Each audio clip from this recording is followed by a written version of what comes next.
กับ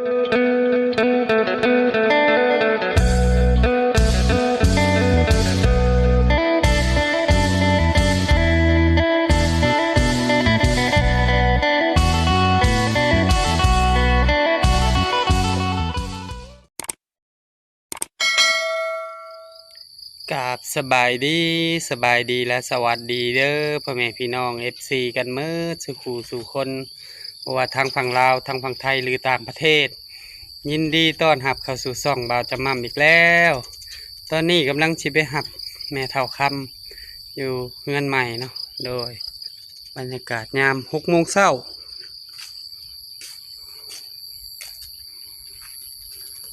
คืนนี้ก็ฝนตก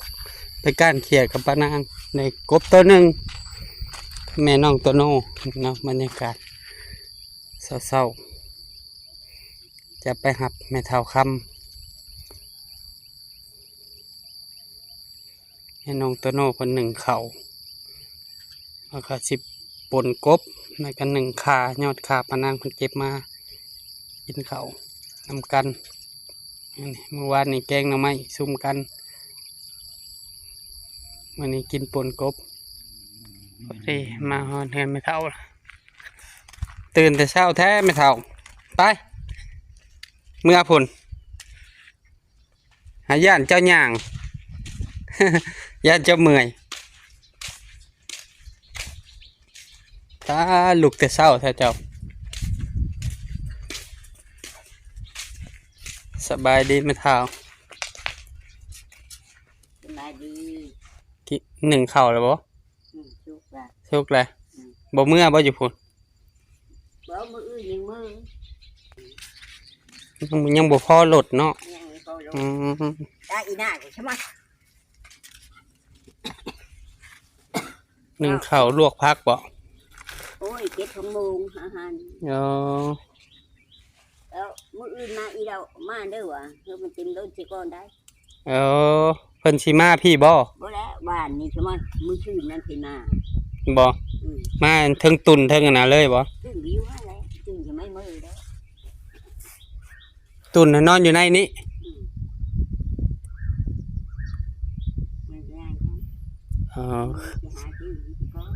ไปก้านอันเขียดก้านกบคืนกับปานางเดี๋ยวหอยบ่ายโมงหนึ่งได้กบตัวหนึ่งตกบ่แท้นี่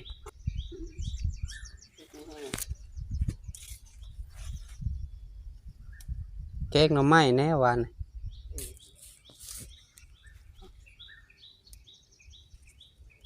พอได้เก็บกินเนาะไม่เท่าพอได้เก็บกินก็อยู่ที่มันกินไปเอาไอ้โคดูไม้นั่นอีแดงจะได้ไปมีพักตัวนี้ชุบโคอันจะไปเอาพักนั่นเอาไม้นั่นมาปลูกนะหน่อไม้กินชุ่มมั้งบ่ไม้กินชุ่มนั่นเป็นห่มเนาะต้นมะม่วงเจ้าอยู่เส้ต้นมะม่วงนี่ฮะนี่ว่ามีต้นมะม่วงวะนี่ต้นมะม่วงขึ้นว่ามีต้นมะม่วงต้นมะมี่ชุดนะบ่นี่จะมีอยู่ต้นเดียวนะชื่อไอ้ที่เรียกว่าสีอะไรต้นมะม่วง2 ต้นพอใส่หน้าบ้านนะไม่เท่ามันมี2 ต้นเอานะเอาขึ้นว่าเจ้าว่า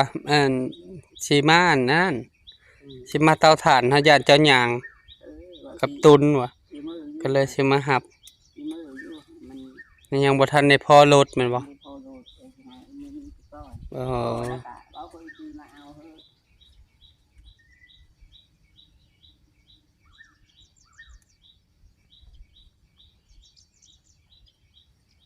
เงินชานบ้านสองไม่เท่าเจ้าพุทธเจ้ายังเมื่อย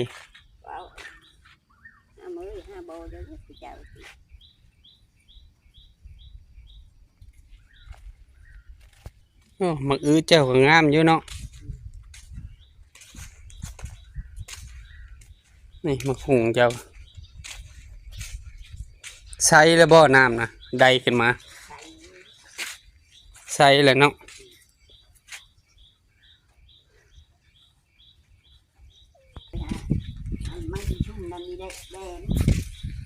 มีวันนี่ก็แกงกินกับปะนาง ได้ดอกคือ เขียดก็มีได้หน่อยหนึง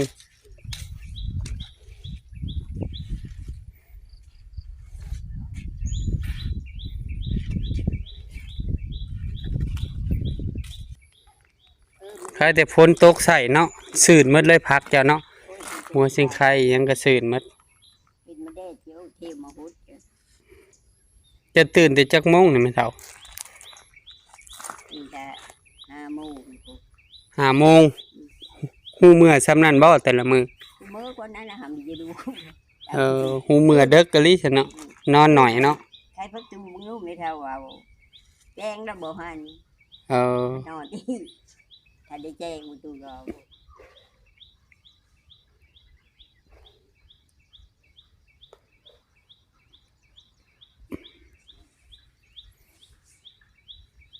เอาประตูหัวเจ้าไม่สาวยาวๆใครแน่เนาะแม่เฒ่ามันถึงตัวพุ่นเลยเนาะ เออ สอดเอาเลยหั่นนะ หาจะมีอยู่อันยางไม่ใช่มือยันงูเห่า สอดยาวๆเลยสอดที่สี่หั่นนะ บ่มัน จะมัดเด้งเจ้าบ่นี่นะ มัดเองนะเนี่ย โอ้ย คือบ่มทงอีกคืออีกหามามัดเองห่างเนี่ย ผู้เฒ่าเฮ็ด ไปสิหามาเช่นมีห้า พังรักดีๆแล้วก็เอาไม้กายแล้วก็ตอก อันมือตะกี้น่ะไม่เท่าพังเยอะๆแล้วมันคุดไม่ได้ เออ คุดไม่ได้ ตะกี้มันพลยังบ่ตกแมันบ่ คนนึงกันได้โจ๊กนั่นแหละหาเก็บโลดเก็บเด็ดนั่นมันนั่นแหละห้างแล้วมันก็ดี พังรักดีๆแล้วก็ตอกไม้ใส่เอายางติดรถตอกแล้วก็หรือเอาท่อเอาหยังก็ได้ท่อเศษท่อหยังสอดใส่ที่ตอกที่ โดยแล้วมันห้างแล้วที่ เอาคือว่าตุ่นอยู่เฮือนกับแม่เพิ่น บ่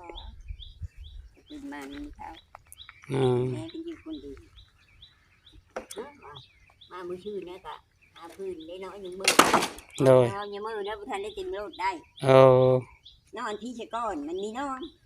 โดย มันทันได้เต็มมันเต็มชะก้อนมันก็มีอยู่มือเลยตรงนี้แหละมันห่าง คือว่าแดดออกแล้วสิมาหาเฮ็ดแถวนี้แม่เฒ่าเอ้ยชวนปานางมาหาแถวนี้ มันอ้อชะก้อนยันอ้ออยู่เทมนี่ค่ะ ออกแล้วครับมันแดดนี่ มันเด็ดมันอ้อ อันนี้ยังครึ้มอยู่ตอนนี้ก็ มันอ้ออีบาทนี้กูไม่ ออกบัดนี้ก็เบิดแล้วออกอีกเทื่อหนึงแล้วก็เบิดละเฮ็ด ไม่ให้เอาแต่อยู่ว่านนี่นี่เห็น ยังบ่เห็นดอกมันยังบ่แดด ก็คือ เฮ็ดดีๆเฮ็ดจบเจือให้แน่นพอได้นะ ที่ก็เอาลูกมาแต่นี่ละน้องไป เนาะ หาย ากนะฮะ มันไปอยู่อ่ะ ตอกไม้ชอใส่2 อันเนี่ยก็เอาตะปูตอกกายคือหัวคันไดเนี่ยก็สอดออกสอดเข้า เห็นตีไม่ชอบเธอดีกว่าดีดีกว่านี่มือมันทันในมือยันไม่เท่าเลยโอ้ยเอามีดีหลานมีลา ตัดไม้มาก็ได้คันเจะอยู่ใกล้ๆตัดไม้ซ้ำนี้ไม่เท่านี่ตัดไม้ซ้ำนี่นี่คันจะมีตะปูเฮาเฮ็ดให้เฮ็ดไม้สอดสำบายนะพังรักไม้ ไม่ชอบสบายอันนี้ไปชอบเท้าเหมือนกับบีดมสิบีดมแล้วมันนี่อยู่กับมันนี่ชอบไปน้ำมันนะ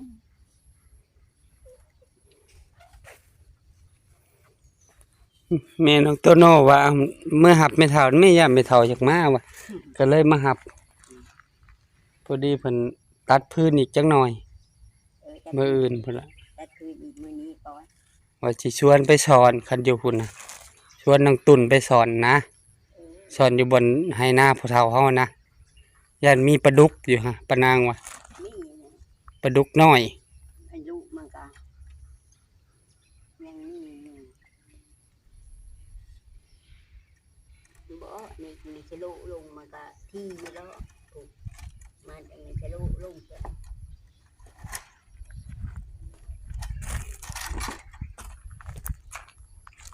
ขึ้นเลยขึ้นนี่ก็ตกอยู่ตกบ่แห้ง คืนนี้ก็เจ้าน้อยนึง ตกบ่แห้งไปเท่าเอ้ยคืน ไม่ นี่ ใช่น้อยนึง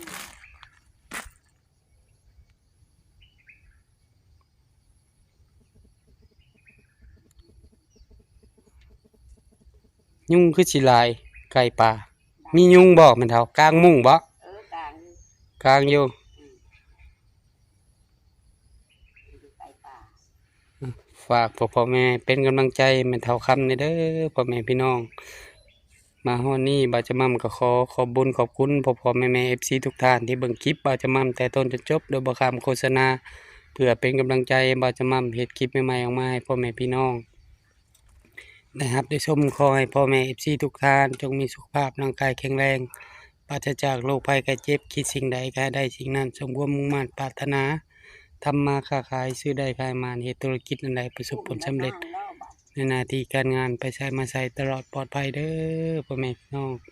โดยมาฮอดนี้ก็ฝากพ่อแม่ FC เป็นกำลังใจให้ครอบครัวบ่าวจะมั่มกดติดตามบ่าวจะมั่มกดไลค์กดแชร์อย่าลืมกดกระดิ่งเพื่อบ่พลาดคลิปใหม่ๆของบ่าวจะมั่ม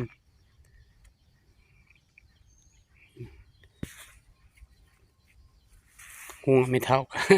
เฮ็ดเองเลยเท่า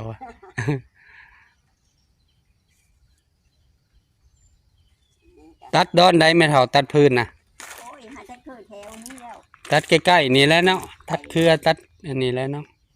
เอาอยู่ เห็นเมื่อยเลือดเลยตัดให้หน่อยเด้อ นะ เมื่อยเลือด เห็นบ่เครือเมื่อยเลือดนะ ไม่เห็น คันเห็นนะฮู้จักที่ไม่เท่าเมื่อยเลือด นี่มาเมื่อที่เฮากินนี่จิ๋วจักเนาะ เครือเมื่อยแดงๆอะมันเป็นเลือดนะเอามาต้มกินได้ไม่เท่า นั่นเอา ดีได้เมื่อยเลือดนะเอามาต้มกินแทนน้ำก็ได้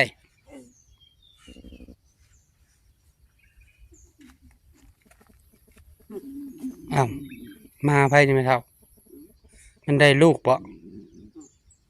มาบักอันนั้นจิ้ว เออมาไผ่กระชามลำหนึ่งมันกระโดดเข่าแล้วซ้ำนี่ไม่เท่า มันกระโดดเข่าแล้วแล้วงัว โอ้ยทำดีทำน้ำไม่ไหมจะบ่แพ้อยู่แล้วมา จำว่าบริการมาแล้วกันนี่มันโดดเข่าก็ได้แล้ว ไม่เสียดายอยู่อันนี้อ่ะมาอีกทีถ้างั้นก็บ่เอาอยู่ มะเขือนี่ตำหน่อไม้สมหน่อไม้ออกลายก่อนหาหน่อไม้มาเห็ดสมหน่อไม้เห็ดหน่อไม้สม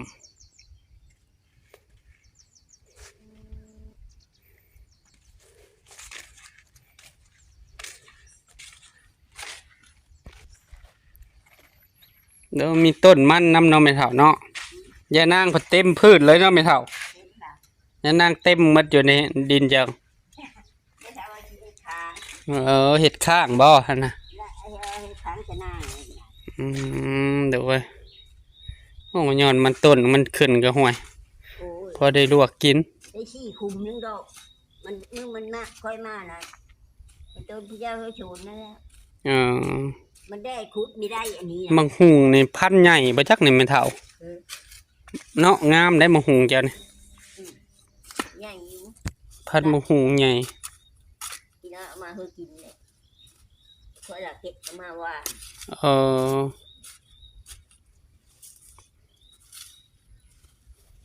มืออึดอย่านางอยู่นี่เนาะ ยืดอ่ะเอาสีค้างหัวเดียวใส่สีจงค้างอันนี้ดอกแค่เลย ดอกแค่บ่นะดอกแค่ขาวบ่ ดอกแค่ขาวก่อนมาวาดเดี๋ยวน้ำมันนั่น อ๋อ เอามาเอามาวาดมันได้หรือว่ามันมีออกจะเจอง ามในดินเจ้าเนาะไม่เฒ่าปลูกหยังก็งาม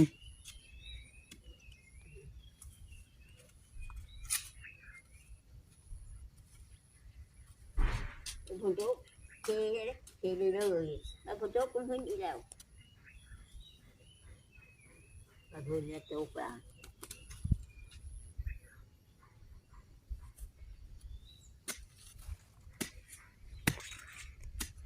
จับอยู่เลย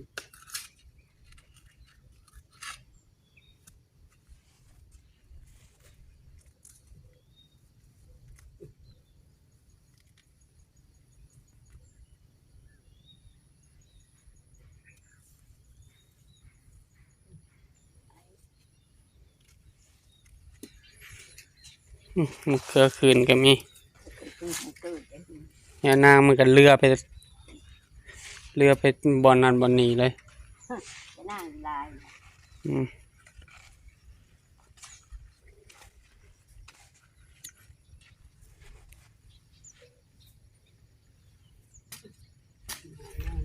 น้ำมันหกอยู่นี่เนาะไม่เท่าเนาะ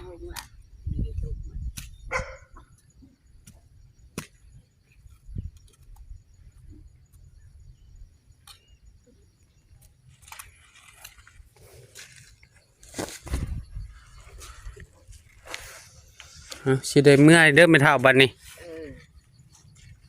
สบายดีไม่เท่า สบายดี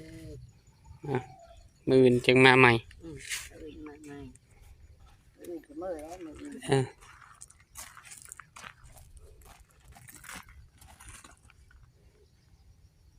ตื่นแต่เช้าไม่เท่าผมก็ตื่นแต่ดึกเสียหยาเสียยุ แอนนาจะกินข้าวกับหยังน้อยนาเนาะเพิ่นเฮ็ดกินเองเฮ็ดหยังแหน่เป็นน่ะ ไม่ให้กินเองมันเดาดีนี่ เดี๋ยวนี้หาได้เฮ็ดเพิ่นเฮ็ดหยังกิน แกงหน่อไม้ แกงหน่อไม้ก็เป็นเลยเดี๋ยวนี้ หน่อไม้กินแกงกินเอง เออ แกงเองเอาแกงคือดี เออเออ แกงเองไง เอาบอกในคลิปแน่บอกพ่อเฒ่าคูณแน่เฮิงบ่ได้สิมาเว้าบ่ดูมันเฒ่าเว้าบ่ดูเฒ่าคูณเด้อเฮิงบ่ได้สิมา พอแล้วคู่เด้อเฮืองบ่ได้สิมา มันเฒ่าแก้วก็ยังบ่เห็นมาเลยเนาะ ในเช้าเฮืองบ่ได้ยังมาดำแล้วบ่ว่าจะบ่กานั่น คิดฮอดเด้อ ขึ้นฮอดอยู่ดี เออ เอาบายบายไหมเท่าบายบาย ได้พื้นแล้วก็มีเพราะว่าเอามาเฮ้อนี่ ขึ้นฮอดนี่เนาะ นี่เอามาเฮ้ออันเอาคุณมาเอาเฮ้อมันสบายได้ขับรถไทยไม่ได้ไม่เว้ามันสบายอ้าวว่ะได้ดิจะมีผู้เอาเฮ้อจะถึง แม่นแล้วสำคัญคือทรัพย์สินอย่างหนึ่งก็คือสุขภาพเลยต้องรักษาสุขภาพ เป็นทรัพย์สินอย่างหนึ่งคือสุขภาพอยู่ดีมีแหงไปสะดวกมาสบายอ่ะไปก่อนเด้อโดยเอา กินแต่บะโก้เป็นเฮือนอบไก่ถุงนึง บ่เจ็บประดงบ่แน่กินไก่แล้วก็เจ็บเป็นโรคเกาต์โรคหยังกับบ่กินหลายเด้อจะหน่อยกินแล้วเจ็บขอเจ้านะสิย่างบ่ได้ ไก่นะโรคเกาต์เจ็บบ๊ายบายเจอกันคลิปหน้าขอกล่าวคำว่าสบายดี